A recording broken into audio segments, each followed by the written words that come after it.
Hey guys, welcome to Drills with Will. On this installment, we're going to be covering how to reload AIWB, or appendix inside the waistband. Now there's a few nuances to reloading inside the waistband. We're going to cover that and a couple cheat codes and a couple methods for dry fire and how to reinforce that on the live range. Let's get after it. All right, let's go over what you're going to need for targets and placement on the ground. So what you're going to need is 2 targets set 3 yards apart, and that will be 7 yards from you. On the ground, you're going to need either 4 cones or 2 target sticks. They're going to be 3 yards apart in line with each target in front of you. Apart from ear pro and eye pro, because we all know that's obvious, we're going to go ahead and give you a list of equipment you're going to need to complete this training and this drill. Okay, so for this breakdown of how to reload AIWB or appendix, this is going to be what you'll need to have with you or around you. 1, your gun of choice, a par timer, a paint pen for a little cheat code, all the magazines you need that will support you throughout the time you actually have or the resources you have, and then 2 magazines set aside for dry fire, because I know we're going to be at the range shooting live fire, but there's still a dry fire portion that can happen to make sure we have all the foundations laid before we apply it to live fire. And what I have here are 2 magazines set with exactly that. These are inert rounds that are at the right weight, but they're not live. And the most important thing we're going to need, without a doubt, clearly the ghost. So something you're going to notice on my gun that might look kind of weird is I have a pink spot in the middle of my Magwell at the bottom. This is why. I treat this just like I would target focus, as in a fixated small point on the target. I'm looking for a small spot to deliver my dot or my irons to. Okay, that allows me to bring this gun at speed to an accurate spot. Well, the same thing is going to apply for our eyes and our hands when it comes to a reload. So take your paint pen that I told you to bring and put a circle on the base just like that. Now at any point you can take this off with rubbing alcohol or a soapy rag. You don't have to keep it on, but I keep mine on permanently. This is how I like my guns. You don't have to do it this way. It's just a way I prefer. What that's going to do is when you're in the process of a reload, your eyes are going to lock in right on this spot. Your eyes fixate, and as you're bringing that mag up to the Magwell, this is giving you an accurate landing zone, just like hard focus or dot focus on a target. Right when I land that magazine into that Magwell, I start building my grip and my eyes go right back to that small spot I've picked out on my next target. Before everyone comes unhinged on YouTube, I want to make sure we understand something. I am not arguing the 2 principles of reloads. Okay, there's a lot of variables that come in on when and why we're reloading. In a practical manner, I want to do this as efficiently as I can. So for me, my eyes are going from target to Magwell to target. My time may be a little bit sooner than yours because I've done it a little bit. Let's compare my time to Rob Epifania. The guy's a monster with reloads. That's where I get my training from when it comes to reloading a gun. He was what I would consider the best in the world at it. And I'm not going to argue his results. In less than 0.2 of a second, he's got a gun reloaded and shooting again.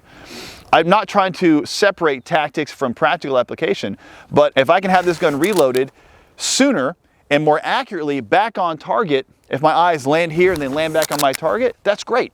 Because for a lot of people, and I see it in classes, and unfortunately it happens in law enforcement often, they want to fixate on the target arbitrarily and then try to perform a reload. It looks like this, and then guess what has to happen? The eyes go from there to, man, what is happening? And then they go back up. So all that time is wasted. Yeah, you can get lucky, maybe 3 or 4 out of the 10 times, possibly. Or you can just have your target focus, eyes land on that, and then come right back up. If it's consistent and it's practical, why can't we apply that in the real world just like we would in a match? The fastest shooters in the world aren't looking at their next target while they're reloading. They're fixating to perform this task and then get to the next task. It's just about efficiency. So let's not get caught up in tactics and practical side. They're all one. Before we get into the actual task of the reloads, let's talk about the dry fire portion. Now this needs to be happening at home and at the range. Now for my 2 magazines that I use for dry fire, I don't have empty mags. These are loaded with inert rounds at the same weight as I would normally be shooting. So the magazine feels the same during the actual draw portion, and it feels the same during the reload. It also allows a more smooth follower going into the Magwell, because this is how it's designed to go into the gun, and it won't snag as much like an empty mag would. So try buying some dummy rounds or some weighted rounds that are sold online that can be shipped to you. It'll be a big benefit for you. Now, for the magazine that's actually dropped out of the gun most of the time, it's going to be this one for me. The reason I do that is, one, I have them marked for the safety of everyone else and for myself as a reminder, big T on them. That tells me this is the training mag. What I do is on the top 2 rounds inside the magazine, I put tape rolled up, sticky side on top and bottom of those 2 rounds to allow them to stay in the mag when I'm dropping them. It doesn't work every single time, but it's a lot more consistent because nothing worse than having a mag that'll start launching rounds out every time you dry fire. Now, for safety's sake, we've already safe and cleared this gun. The hammer is forward and the safety is able to be moved. It is an inert paperweight. I'm using the same 2 magazines that we already discussed that have the inert rounds. Again, that's no powder, no primer, just at weight. We're now going to begin the process. Before we do anything, we have to get the holy nectar first. It just made my splits better, so I'm happy now. Okay, let's get after the dry fire portion. The first thing we're going to start on is our vision, where our eyes are going to fixate. We already know we've taken a paint pen and drawn on that Magwell. So the first step we're going to work on is our eyes landing on that spot. Why don't you go ahead and step over here, we're going to get a better view of it. Again, just a reminder, this gun and the magazines are completely inert, so this gun is coming out of my holster, but it is still a really fancy paperweight. I have target focus. I've picked a small spot out on that target. My dot is interrupting. So now when the par timer will go off, the first thing we're working on is my eyes landing on this spot we've drawn with a paint pen. So it's going to be simply here. This is what we're going to work on. The timer's going to go off. We're going to land here. What I want you to think about is taking your elbow of your primary hand and feeling like it's never going to travel beyond your side. It's going to have a stopping point almost like right here up against your body. So it'll be like this. I never want us to cant the gun in a major angle because it's just going to cause more problems when we get to lining up the magazine in the Magwell. I want us to try to keep it just about like this in a natural cant, okay? Because I don't want to come down here and perform the task because now I have to re-deliver everything versus this gun being here and the dot is just beneath my eyes when I lock back in on the target. We are not going to put a par time on the timer. You're going to set it to where you have enough time to press the button and get in your position again. So for me, I have this set for 2 seconds. And that's it. There's no par time afterwards. When I set the timer, all I want you to do is land here and have this gun in this position. So here's what it's going to look like. Okay, now, at that point, a task has to be performed at the gun. For some guys running a Glock, it's a lot easier. Striker fire guns aren't as large as some 2011s or 1911s. So for the 2011 guys, one thing that's important is if you have smaller hands, you're going to roll the gun using this index finger just like that to bring that mag release button closer to your thumb. I have kind of big hands, so I don't have that problem as much, but it's important for a lot of people that have different sized hands to be able to manage this problem. This is just a little cheat code. Again, you would just take your index finger and press that gun to the side as you are bringing the gun into your chest. Okay, just a little tip. For this next portion, we're going to talk about the actual snatch and pluck of the new mag. And to get this ingrained in your head without having to reach down every time and pick this magazine up off the ground, we're going to take it, the one that's in the gun, and stow it in our back pocket. Now we're going to get plenty of reps landing on this spot right here. There's a lot of refinement that can be done on this landing area here, okay? So now we're going to go from target focus, our eyes are going to fixate on this spot, we're going to snatch, pluck, and then land here. Okay, at that point, once we have landed, the magazine into the Magwell, I am then going to feel with my index finger. This is a little tip that Rob Epifani helped me with when it comes to refinement. He's a great resource for this. Once my index finger has felt the actual Magwell, I'm then taking my eyes right to the target and I'm building my grip as the gun is coming back up, kind of like an escalator or a toilet seat coming back up to the target. Okay, so let's look at it.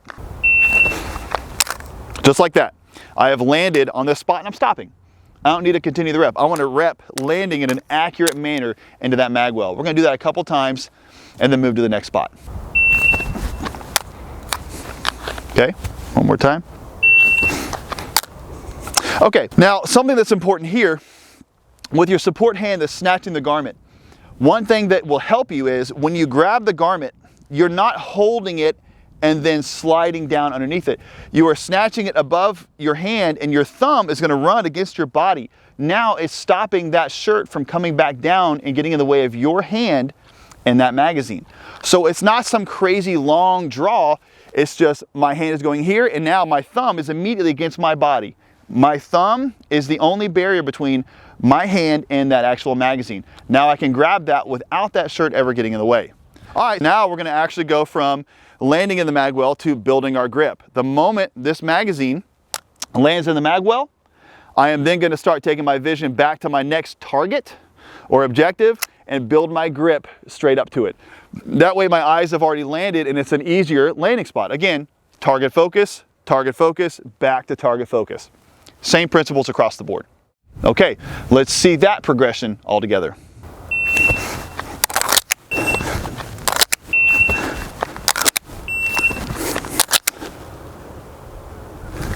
Okay, now that we feel like we have a good understanding and process and position for this mag to land here, we're gonna go ahead and place this back and bring back the dropping mag. Now we can actually add the rep and make sure that our magazine release is functioning and everything is firing on all cylinders. Okay, let's see.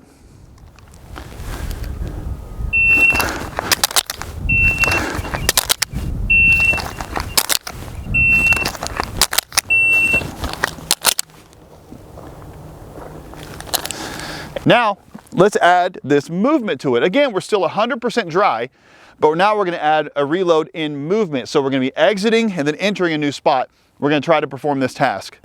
Something about snatching the garment in movement. So the hand, the support hand that is grabbing the new mag, guys, when I go to clear the garment, it's important that in motion, as this happens, guys, that thumb getting between the garment and your body, like this, is very important to make sure that in motion that shirt doesn't move and cover this magazine again.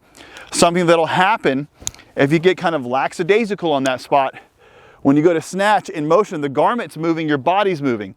So sometimes the angle of attack that you have, because you're running now, the magazine will also move.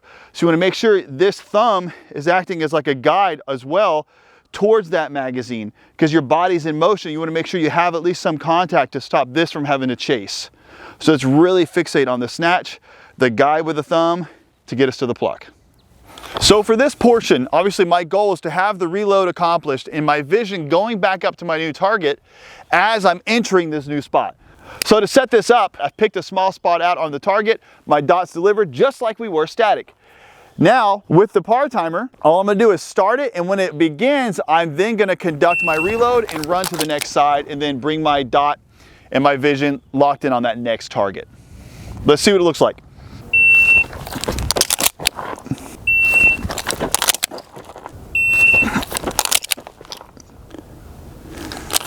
Notice the eyes. Once I perform the task of the reload, my eyes on entry are going straight up to where by the time I've entered this particular stage we've built, my eyes are ready, my dot can interrupt, I can then shoot.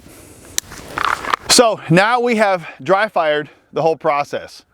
All we're gonna do now is apply it live. So what this is gonna do is, one, vet our eyes and our grip. Are the eyes actually locking in on the target, performing the task, and back on target? And in the process of rebuilding our grip in the portion of the reload, is our grip actually there to support our vision at speed? Meaning, is my grip actually built, or am I trying to rush the timer? Is my grip built to support what my eyes are fixated on and what the grip is bringing the gun to? So if I'm fixated and my grip can support it, then the rounds will hit the spot I'm aiming or near it.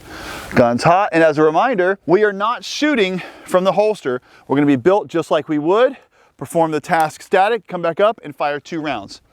We're just shooting 2 rounds to make sure our grip is supporting our vision after this process is complete.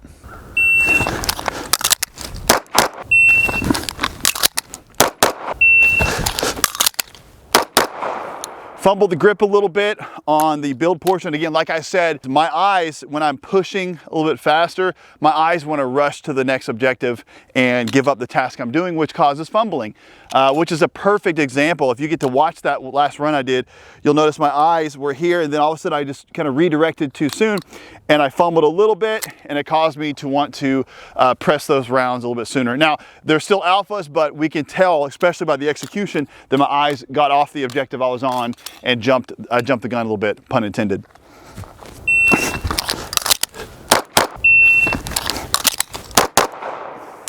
Okay, alphas, 194. Okay, so Now let's add that to like a failure point for me, which is going to be thanking Ricky Bobby speed for the whole process. And now I'm really going to be rushing my vision.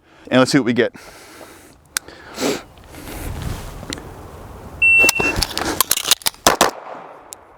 All right, so bottom line brake, it's an alpha, but as the gun was being delivered back to my focus point, which is that small A in the middle, I knew I was in the alpha, so I broke the shot to then complete my task sooner, which is Ricky Bobby for me. My vision was tracking, happy with that. Okay, one more time, Ricky Bobby, wheels coming off. Let's see what we get. Bad grip, bad delivery, still crawled away with a two set of alphas, but that right there, my grip was not there to support my vision. I got away with that one. But that's why I'm pushing, when I say Ricky Bobby, I'm going to my max. So I can sit in a comfort zone and demo this perfectly all the time, but I'm not showing this process being vetted at my speed unless I'm pushing myself to my threshold. And that was pushed for me, especially with two garments on, a hoodie and a t-shirt. That's pushing it for me. So let's go down and look at the target real quick and we'll break it down, because I definitely gave up quite a few things here. So you'll see I have my alpha, so there's my trend. My trend is good. These right here, I can account for each one of these. This one was on the reload. I fumbled time-wise in my internal clock. I fumbled my delivery, and when I brought the gun back up, I kind of brought it in from the right, and I saw brown and shot. So that's why we have a delta. And these Charlies here were just, again, a delayed entry coming across here. I was kind of wonky, bringing the gun up to my eyes from the right into the left. None of that was recoil management. That was 100% delivery. So I'm happy with that. Again, if I'm pushing myself to failure, you're going to start seeing wheels come off. Even at 7 yards, if you're pushing yourself enough, things can fall apart. And for me, it's my grip not supporting my vision. All right, let's go to the next one. Cool, let me patch those up. All right, so for accountability, we've already patched up any of the impacts that were outside of the alpha box so that we can see the trends and then the anomalies that may happen from something breaking down. That being grip, that being vision, or a combination of the two. Because we've added a layer of movement, something is bound to break down once we start pushing our speed to our threshold of being able to execute it every single time with some form of consistency. Now for the setup, obviously we have two targets and one is being shot for the time being. The second target over here on the left is strictly for me to position myself. My target focus, my vision, everything is locked in right here so that when I perform the task and I conduct the reload, my eyes aren't going to be gaming at this other target. I'm not fixated on it. So I'm locked on this left target, I conduct the reload, and then my eyes land on my objective target and then I shoot. Again, we're not going to be drawing, we're going to be in this position right here. All right, let's do something while we're doing nothing.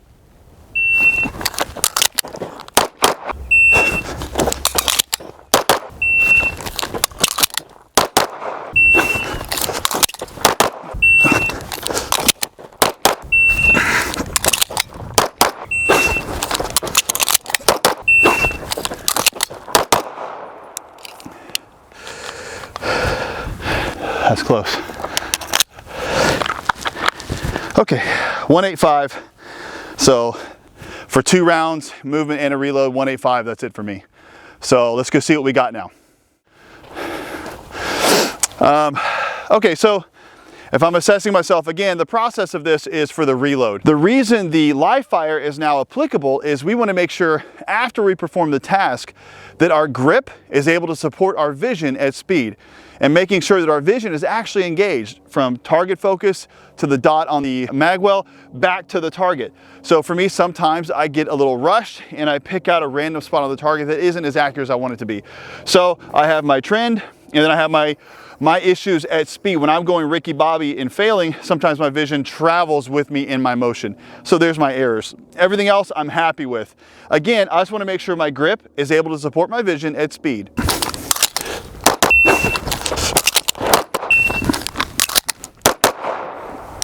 All right, guys, thanks for watching another episode of Drills with Will.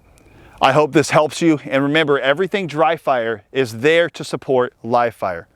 Do not get caught up on the range just doing everything live. Do dry fire on the range before you apply it. Remember, when we apply the live fire, that is just to make sure our grip is supporting our vision at speed after we've performed the task of the reload. Apply these layers, don't just jump straight in. Don't forget to comment on this video. If you have any questions regarding anything we went over, or you feel like we missed something, hit me up on Stuffs and Pews or TXC Holsters on Instagram. Don't forget, be loyal to your wife, eat steak, and drink Ghost. Have a good one, guys.